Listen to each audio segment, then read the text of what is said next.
Okay, we've got to the end of the second day of questioning of Mark Jenner, the undercover police officer who was Mark Cassidy, was deployed between 1995 and 2000, infiltrating the Colin Roach Centre, as well as Anti-Fascist Action, Red Action, the Independent Working Class Association, the Building Workers Group, numerous individual campaigns for justice and accountability in the police.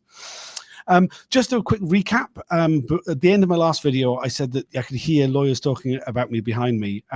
So I've been informed that you might notice if you follow me on X or Twitter, as I still call it, that when there's a breach, I post about that breach immediately. I say, "Oh, the broadcast is now suspended because there's been a breach." This was something which I've been doing since the start, really. I spoke to the previous solicitor to the inquiry, who told me that was absolutely fine, and in fact that was helpful because it was informing people why the broadcast was suspended. I've been told now that is considered a problem and that I can't do that. If I continue to do that, then again I will be removed. The whole rigmarole that I went through earlier on today. So I've been in trouble again. It's quite impressive. Anyway, enough of that. I'm joined with Donald Driscoll from the Undercover Research Group. So this last session was, it started off, there was a bit more of the going through his reports, mostly in a linear fashion, but then some specific ones about Brian Higgins. But then we got to the deceptive relationship with Alison. What did you make of what Mark Jenner had to say? I'm still picking my jaw off the floor. It's outrageous. The guy has no soul. He has no soul. And it's only really been about half an hour of today, but it's today. I feel that. Everybody just stopped and went, "Are we seriously hearing this?" You might hear on the live transcript, on the live video, Meeting has to interrupt to say, quiet at the back there. People are reacting so strongly to what we're hearing. And I mean, the thing he was telling us to be quiet about, it wasn't people shouting anything out, it was gasps. I mean, people were quite shocked by what we heard from Mark Jenner. The level of just lack of morality, essentially. I mean, he said that he was very. It was said, there were so many things. I mean, one that really stuck out to me was he said, "Did you stay in a relationship with Alison because of the personal and professional advantages it gave you?" He said, "I don't know what the personal ones were meant to be." Yeah, it was just like he actually used the word exploitation at one point. He did. I was just like, okay, there you go. There's the word of the day. This is what you're doing. It was pure exploitation. Yeah, everything was done this cold, calculated. Well, I needed this. I needed that. I'm going to cast aspirations on her. He's making up stories about how she put on a party simply for the sole reason of getting him into bed. That sort of level. It's like, she's going like, she in her evidence, she invited him in, they ended up sleeping together. No, she put on a party. She was seeing somebody else. Yeah. She wasn't into monogamy, or he was downplaying the whole monogamy discussion, saying it didn't really happen. She never used that word. But yeah, there was this party, and then everybody left, and he was left there. But we were just like, is this your attempt at making us feel pity for you? What is this? I mean, it was just horrendous. I mean, the way that he took issue with some of the most minor things. His claim that she'd thrown a party, but it was really just to get me around there. Then her friends beat a tactical withdrawal, and she came on to him, and he was offered sex, and he took it up because he was pretending to be a single bloke, and it was he had to really. I'm Mark Cassidy, and he's a single man.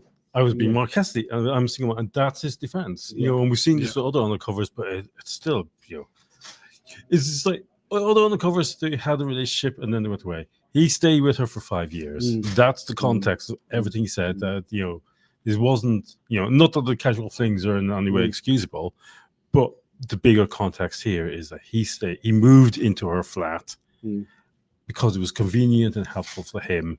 And he stayed with her the next 5 years. And he also had this line of, I was in a loving relationship with my wife. Yeah, you sick lying bastard. Yeah, I mean, he waxed quite lyrical about how perfect Alison's flat was for him, about how it was. Had the phone. He had a phone. It was well positioned. I mean, it was obviously nice. It was a nice flat. He was happy there. It was pointed out that he didn't need to be there for this phone and for the way it was connected or anything. He could have just stayed in his bedsit more often. To which he said, well, I didn't want to. Well, why would I want to do that? He said, well, to avoid a deceptive sexual relationship. He said, I had no interest in avoiding a deceptive sexual relationship. He had no fucks to give. He was simply, this is what it is. I don't care what you think about me. And that's, so I actually think he's sociopathic. He does not care, and he doesn't have the intelligence to care. I don't think he's a very bright man. I'm going to be rude about him in that way. He's just like, yeah, I did this. I don't care. I don't care what he did to Alison. And I think that's what's so gut-wrenching. The others, try to deny it or downplay it, or at least on some subtle level try to recognize that what they did was just morally wrong. He does not care. I mean, there was one particular line which really stuck out to me as well. He said that he deceived Alison about who he really was. He said that she probably wouldn't have wanted to sleep with him if she'd known he was an undercover police officer. Only probably. But he said that, he was deceiving her about who he really was. He was deceiving her about his marital status. And he said, well, I'm in the business of deception.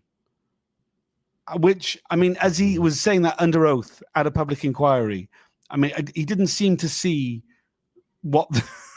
how he was undermining all his own evidence. Even, this one, he doesn't come across, But actually, you look at most of his evidence is going to the pub with Mark Metcalf and a couple of other people from Red Action, or not the Mark Metcalf was from Red Action, but, this is, and literally, drunken conversations in the pub, he's writing down his facts, and multiple times Bob come back to him, it's just like, this is just exaggeration. Yeah, it's pub talk. Yeah, but his entire career he's not a deep swimmer. He's literally just reporting pub gossip. Yeah, he was never there. And I mean, in fact, when that's brought up to him, he just goes, "Well, that's Mark Metcalf's fault. He shouldn't exaggerate it so much to me. Then I wouldn't have put it down as fact in these reports." Yeah. I mean, that essentially is his defense. He's saying it's intelligent. It's not intelligence. Really not. But this is where he comes off as not a particularly bright or really understanding officer. And there is this impression that he's a deep swimmer, as he's really come out. He's not a deep swimmer. He's just somebody who doesn't care, and it says more about an awful lot about the police around him. That he was, clearly a relatively popular bloke within the Special Demonstration Squad. Good friends with Lambert. And all the way through, especially the bit with Alison, it's just like, you're a classic copper. This is why people hate you, because you have this mentality, and it's sickening. And anybody watching it is going to be sickened. It is. I mean, it is so gross. He's doing himself no favors whatsoever. In a way, I mean, there's a certain honesty to it. But I mean, one of the things that I mean is deeply dishonest is the way that he says that. Oh yeah, he spoke to other SDS officers before he moved in with Alison, and he says that he told them he was living with activists, and everybody knew this was a euphemism of having sex with activists because they never openly discussed sex with activists within the SDS. It was known about, but it never openly discussed. And he said they never told his managers directly, but they must have known, but there was never openly discussed. We finished with being shown this drawing of Alison's flat that numbered each of the rooms as 1, 2, 3, not living room, dining room, bedroom, or anything, and wrote down that the kitchen was a communal kitchen. And it was pointed out by Barr that this was an attempt to mislead, to suggest that this flat was in fact a series of bedsits. And he was like, "Oh no, not at all. That was the map of the flat." He said, "Well, were you looking to deceive your managers by giving them this map?" He said, "Oh no, I didn't write the map." He said, "Well, so were your managers deceiving more senior officers about the reality of your deceptive sexual relationship with Alison?" He goes, "Oh, I don't know." Yeah, but he's also got a party line. He's really, really very much. And you saw earlier when he was giving evidence about Peter Francis, it's just like, "Oh yeah, Peter Francis was this." And it's just like, where's that suddenly come from? It's like they've clearly come up with their story, and if they just stick to that story, they're going to get through it. Police don't like to give interviews, but as long as they do that, and he doesn't have the wherewithal to see. He's throwing Lambert under the bus, he's throwing himself under the bus. And in the same time, he's just making himself look like a gross misogynistic. I mean, he couldn't do worse public relations for himself if he tried. So much of what he said there was just shocking. I mean, there were so many things. Oh my God, the What's the hepatitis. hepatitis? There's so many things. So Alison's evidence is that when they initially started having a relationship, they used condoms. She was on the pill. And then he said to her that he was, that he'd had HIV testing and screening and that he didn't have HIV. And she said, okay, we can stop using condoms then. And he said that, no, he didn't say that to her because he never had been tested for HIV, but he had some injections for hepatitis B. So he looked after his own health and he was concerned about his own health. He was looking out for himself. The exact phrase was, I was looking out for myself, which all the way to exploitation, just the sheer lack of. And you can see from both of us, we're both actually just like, we in think shock. you've heard everything in the inquiry. We both know Alison. She's a great person. And it's just like, the noise was just literally people being devastatingly shocked. It's like, I'm sorry, the Metropolitan Police need to ask questions why he ever became a police officer in the first place. See, we've heard so many different versions from undercover officers. We heard from Bob Lambert, who said, I've been a bad man. I shouldn't have deceived these women. We've heard from Andy Coles, well, that never happened. Deny. We've heard from James Thompson, who goes like, well, I just had, I was really, really attracted to her. And, but we've never had an undercover officer who is this blatant. Like he said, he was asked, was he attracted to Alison? And he goes, well, I mean, she was an attractive woman. Which he couldn't even say that. It's like I had to think about it. It was just like me talking. It was like, it's like, are you that cold-hearted? I mean, like, he knew Alison is in the room. It's like, what sort of person is this? It's like, is it stepping across from just being a sociopath to being a sadist? Because this is disturbing. I mean, he said that it wasn't a problem that he deceived her about the fact that he hadn't had HIV screening because he knew that he didn't have any sexual diseases because he'd been faithful to his wife for years at that point, which didn't suggest that he'd always been faithful to his wife. It was a very chosen collection of words. And having seen S give evidence, and she comes across really well. So lovely. It's just like, I'm sorry, but you're just doubling down on what a bastard you are. Yeah, I mean, like very much. I mean, it was just. I mean, there are so many things. I know we're forgetting horrific clangers that he came out with. The racism. Oh my God, the racism! Jesus. Yeah.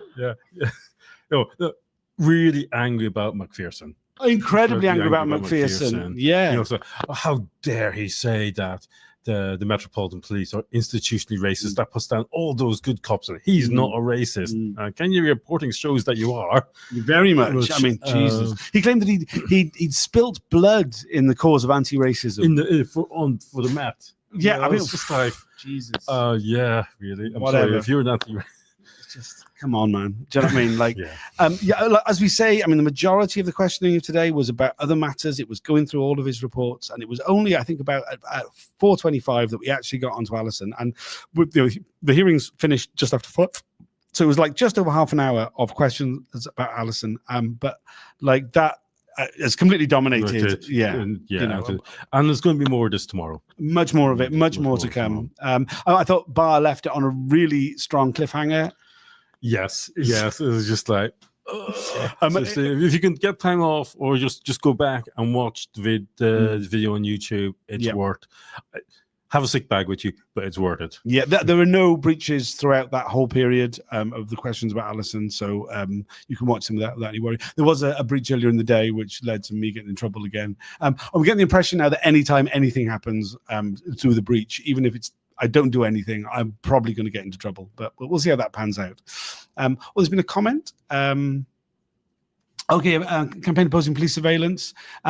Is everyone saying there's a breach in trouble, or just you? At the moment, it just seems to be me. And no one, I mean, in fact, when the solicitor for the inquiry came into the RLR room, which we're currently sat in now, and tried to speak to me, I was doing a live video. So she ended up speaking to some of the lawyers. And one of the lawyers pointed out that they inform the other lawyers that there's been a breach, which the inquiry is fully aware that she does. So is that a breach? And, that's a breach as well. And it became very clear to the solicitor of the inquiry that she was talking absolute fucking nonsense. I think she's going to go to reflect on it. I don't know whether she's going to realize that she's being overzealous in the extreme. I feel like she's being vexatious towards me personally, but enough of that.